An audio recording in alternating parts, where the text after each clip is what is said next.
ఇంతకు మించి దిగజారడు అనుకున్న ప్రతిసారి జగన్మోహన్ రెడ్డి ఇంకా దిగజారుతూనే ఉన్నాడు. తెనాలిలో జరిగినటువంటి సంఘటన, కరుడుగట్టిన నేరస్తులు, భూ కబ్జాదారులు, గంజాయి స్మగ్లర్లు, అనేకమైనటువంటి దోపిడీ కేసుల్లో ఉన్నటువంటి వ్యక్తులు, హత్యా ప్రయత్నం చేసినటువంటి కేసుల్లో ఉన్నటువంటి వ్యక్తులు, సాక్షిలో అసత్యపు మాటలు రాస్తూ దళితుల్ని నమ్మించేటువంటి ప్రయత్నం, ఓదార్పు యాత్రకు పోవడం, గంజాయి స్మగ్లర్లు, భూ కబ్జాదారులు, రౌడీ షీటర్లు, గతంలోనే వీళ్ళ మీద రౌడీ షీటర్లు ఉన్నాయి. వీళ్ళను ఓదార్పు యాత్రకు వెళుతూ దళితుల్ని ఓదార్పు యాత్ర, దళితులకి అన్యాయం జరిగింది, ఓదార్పు యాత్రకు వెళ్తున్నాను, ఆ కుటుంబాలని పరామర్శిస్తానని చెప్పడం జగన్మోహన్ రెడ్డి యొక్క నీచ మనస్తత్వానికి ఇదొక నిదర్శనం. గతంలో జగన్మోహన్ రెడ్డి గారు ముఖ్యమంత్రిగా ఉన్నప్పుడు దళితుల మీద జరగని అఘాయిత్యాలు లేవు.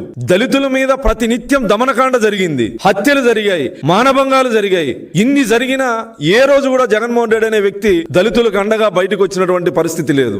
ఇతని పార్టీలో ఎమ్మెల్సీగా ఉన్నటువంటి అనంతబాబు అనే వ్యక్తి దళితుడిని చంపి డోర్ డెలివరీ చేసి ఆ ఇంటికి శవాన్ని అప్పగించి మీరు కేసు పెడితే మీ రెండో కొడుకును కూడా చంపుతామని బెదిరించినటువంటి అనంత్ బాబుని కనీసం పార్టీ నుంచి సస్పెండ్ చేయకపోగా, ఎమ్మెల్సీ పదవి నుంచి బర్తరాఫ్ చేయకపోగా ఆ దళిత కుటుంబాన్ని ఈ రోజుకి పరామర్శించినటువంటి సందర్భం లేదు. కనీసం ముఖ్యమంత్రిగా ఫోన్లో కూడా ఆ కుటుంబాన్ని పరామర్శించలే.